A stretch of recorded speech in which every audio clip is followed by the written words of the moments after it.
What's going on, Forcible players? Ryan Miles here with Ontilt Gaming, here with episode 10 of the Daily Mileage. Hope you guys had a good Memorial Day weekend. I know I was a little bit absent on vacation and whatnot, and I also worked on a special project over the weekend, which you should be seeing come out this Friday.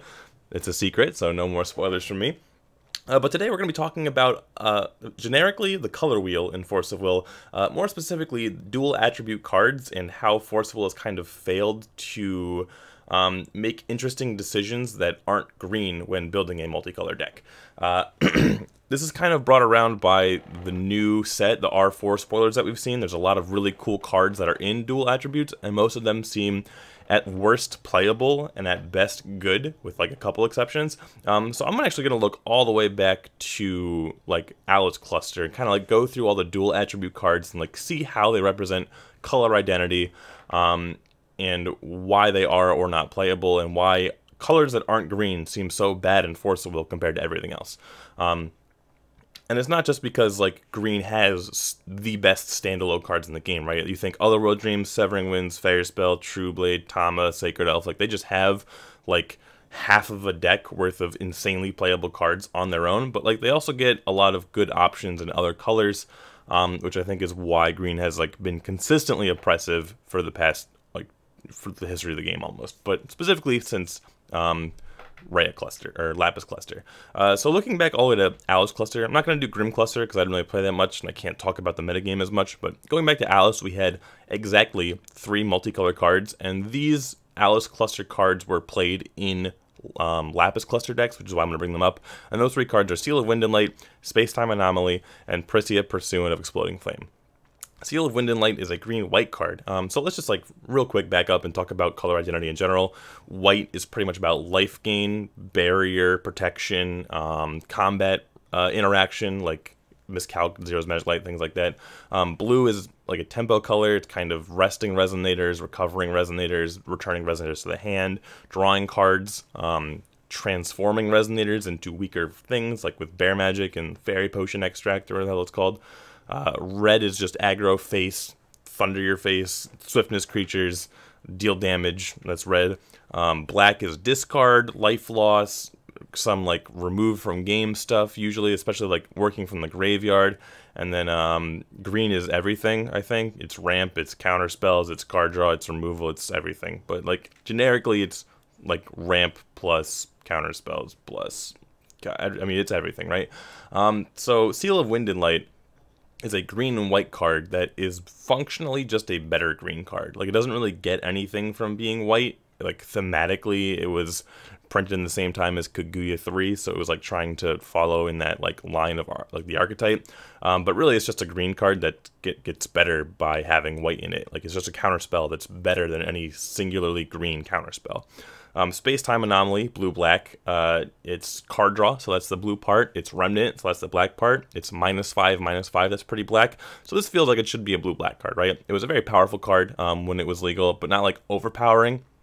We saw like the Wanderer GP that just happened. Most of the Scheherazade decks, despite being black, opted to go for white as their third color instead of blue, because -5/-5 is just not an actual whole lot for 2 mana. It's really better when it's able to like be cast twice in the same turn. You just go like double space time, because then you're like killing almost anything in the game and drawing 2 cards in the process, which is super good. But the format was just so much more tempo oriented that it didn't kill anything in Keurig, so it really wasn't. It's not like a broken card. Like, it does a lot, and it's really good in slower formats where you like, get the time to do it, and it's good in conjunction with stuff like Bear Magic and Artemis Bow. But like by itself in a vacuum, space time's like above average, I would say. But it definitely like fits in the color wheel, and like Space Time was played in decks for a very long time, despite not being a green card, which is pretty cool.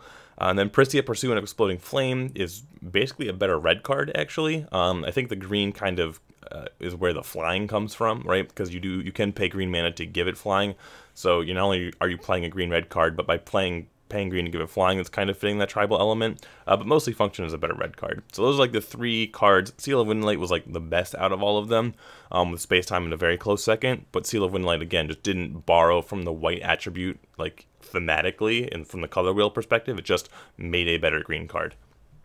And it was one of the best cards in the game when it was legal, right? So moving on, we didn't have any multicolor cards in CFC, which is the first set of Lapis Cluster. We had the flip side of Lumia Saint of Creation, but not much to say there. So moving on to LEL is when we started to get into like the really big, deep dual color card pools, where like the set was designed around these dual color rulers, and all of their cards were like dual color support.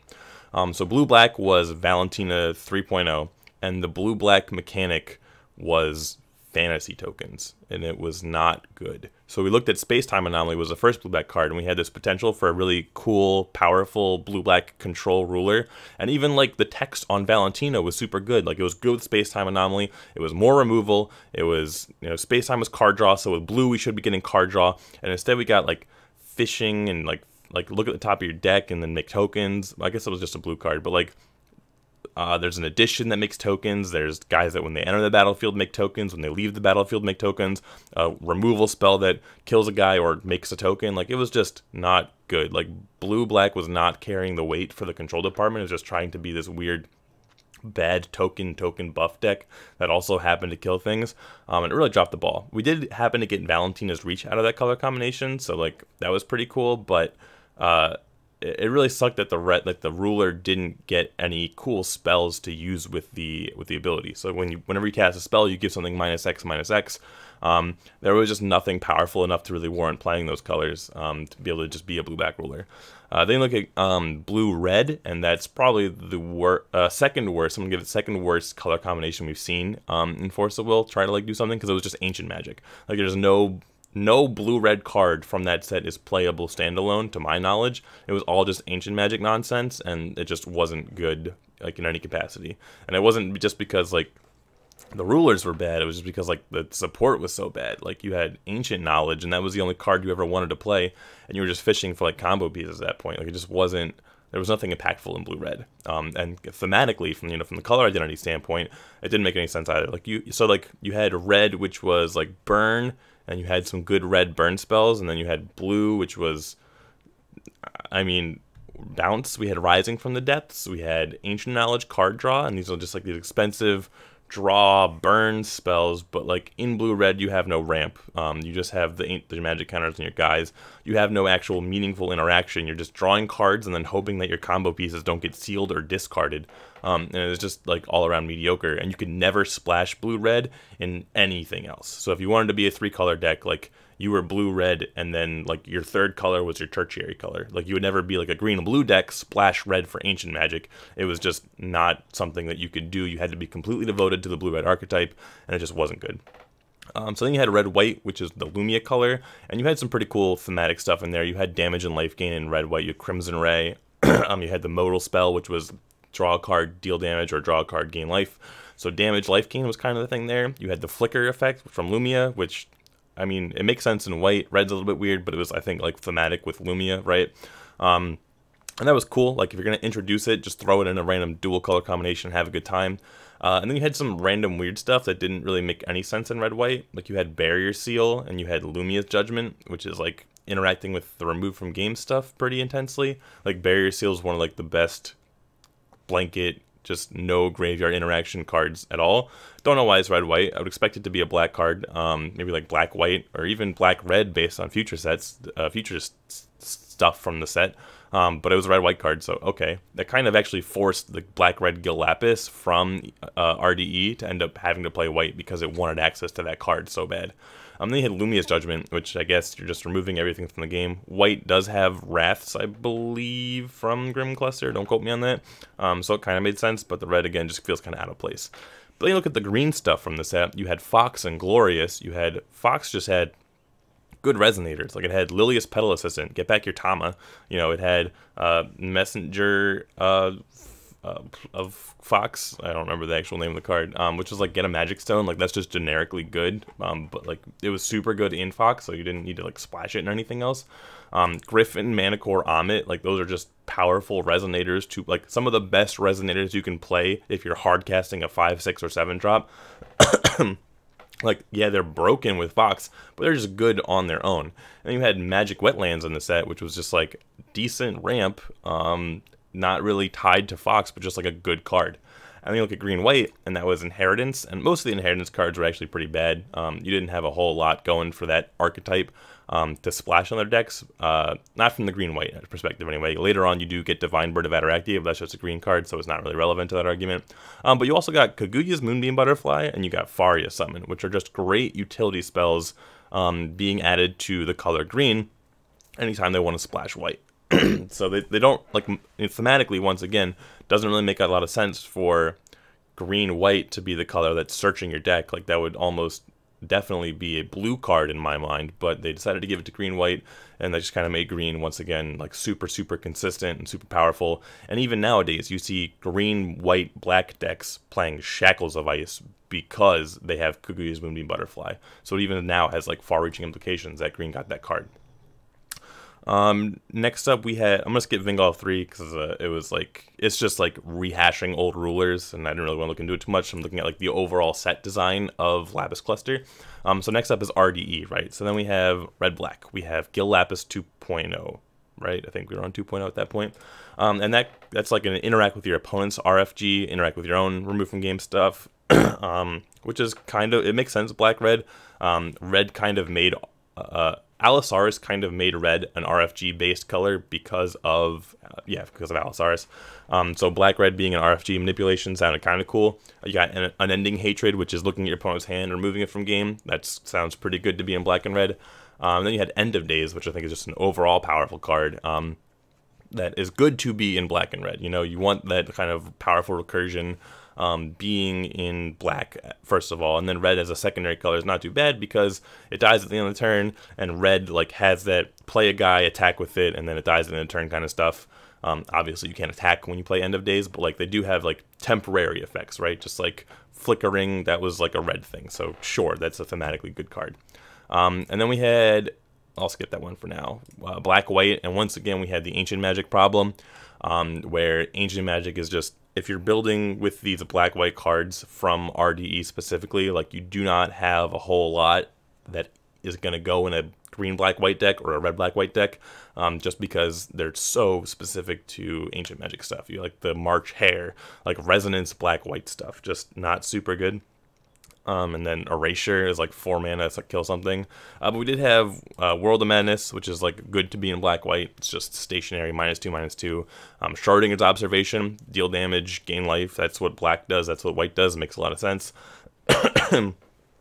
And then we have blue-white, which I think is actually the worst color combination. And we had 2 mechanics that they came out with in RDE. They had Force for their Millium J Ruler, which is the second most forgettable mechanic in Force of Will, and then we had Spirits, which is the most forgettable mechanic in Force of Will. I completely forgot that any of these cards existed because they were unplayable on first look, they were unplayable on second look, they have been unplayable, like they don't even come up on like generic searches when I'm looking for like oddly specific cards. They're just completely terrible across the board.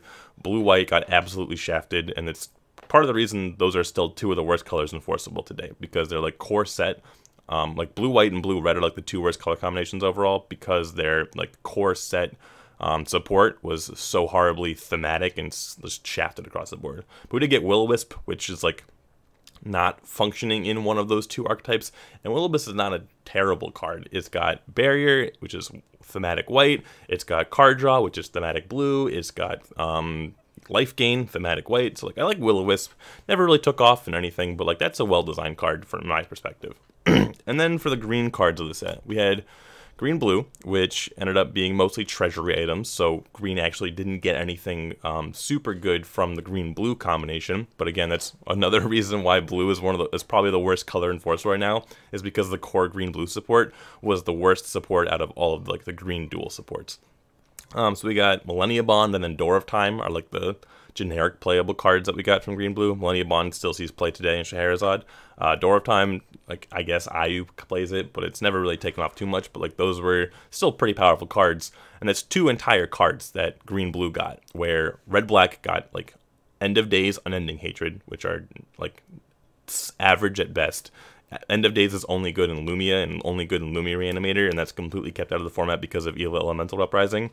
So yeah, only really 1 card on Unending Hatred, which is like half a card for Red Black, 0 cards for Blue White.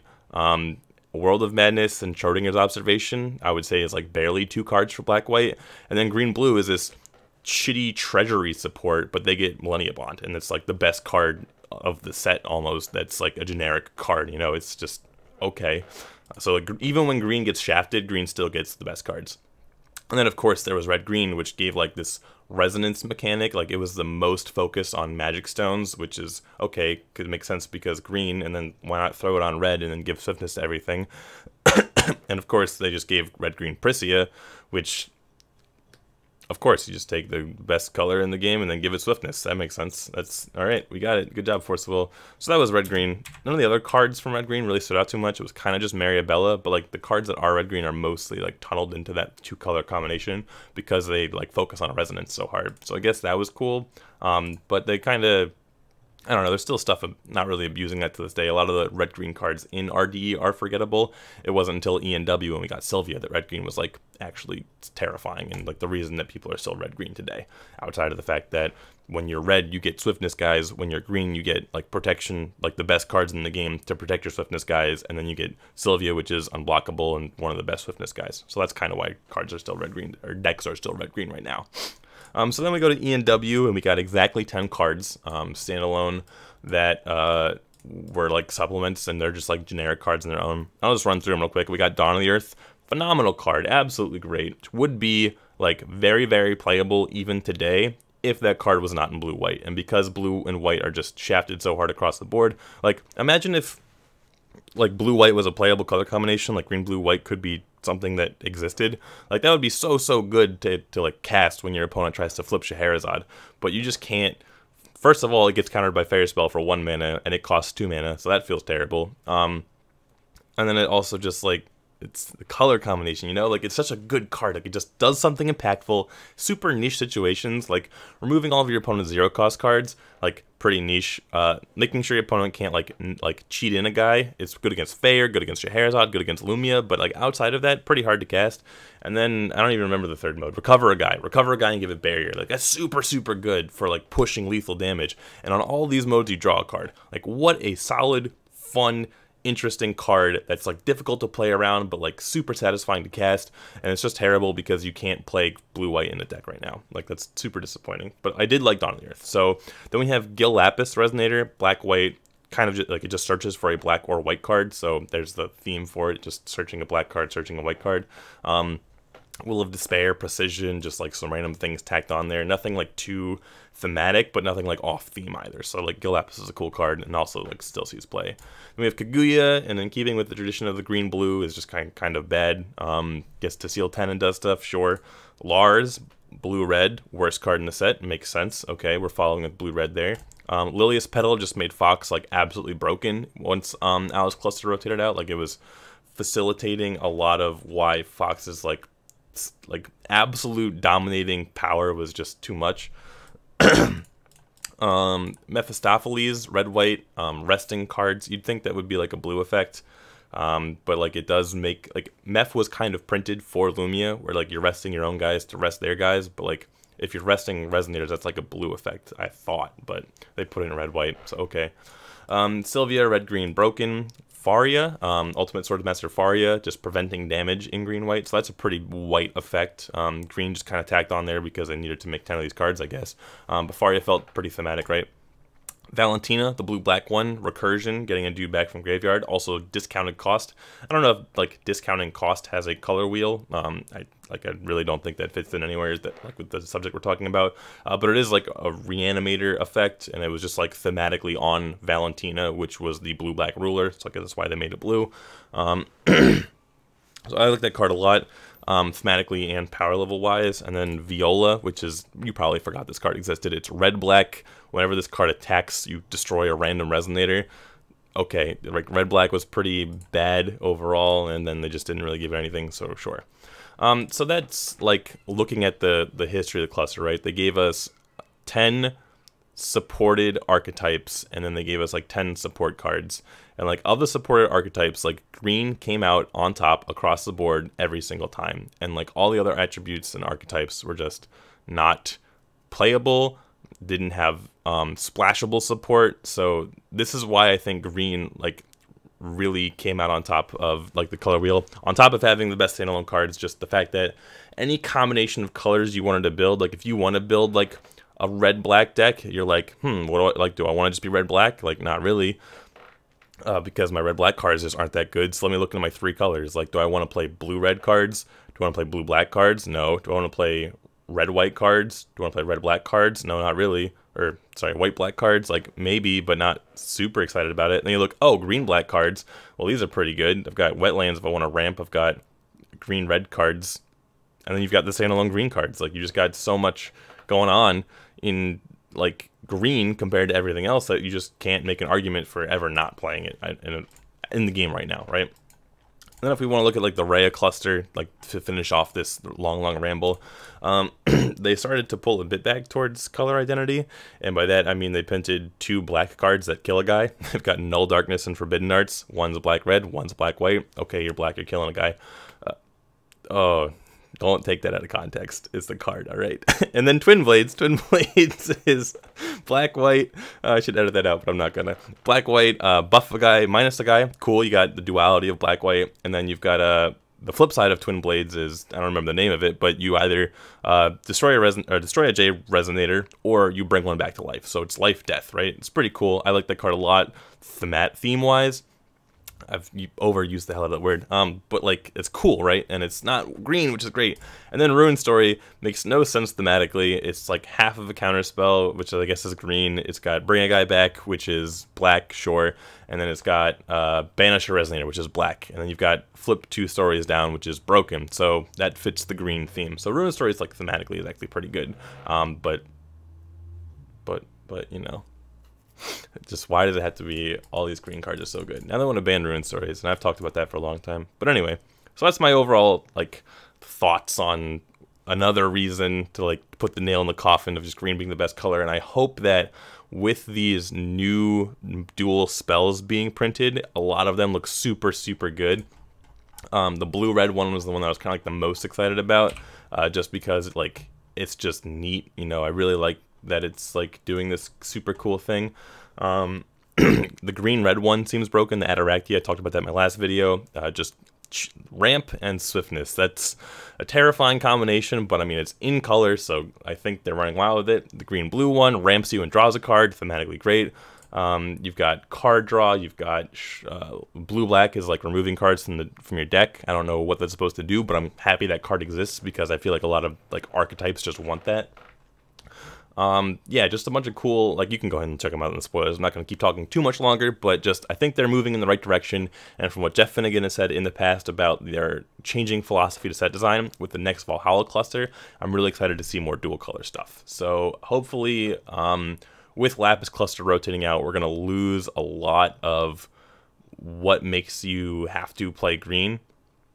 And we can start looking, like, we're still going to have Rachel, we're still going to have True Blade, we're still going to have, I think that's it, right? Like, Rachel, True Blade are the best green cards, Fair spell. But I think we'll see, there will be more reasons to play more colors than just green, hopefully. So that's my ramble. Sorry for going on for so long about that one. And I'll see you guys tomorrow with another video. Take it easy.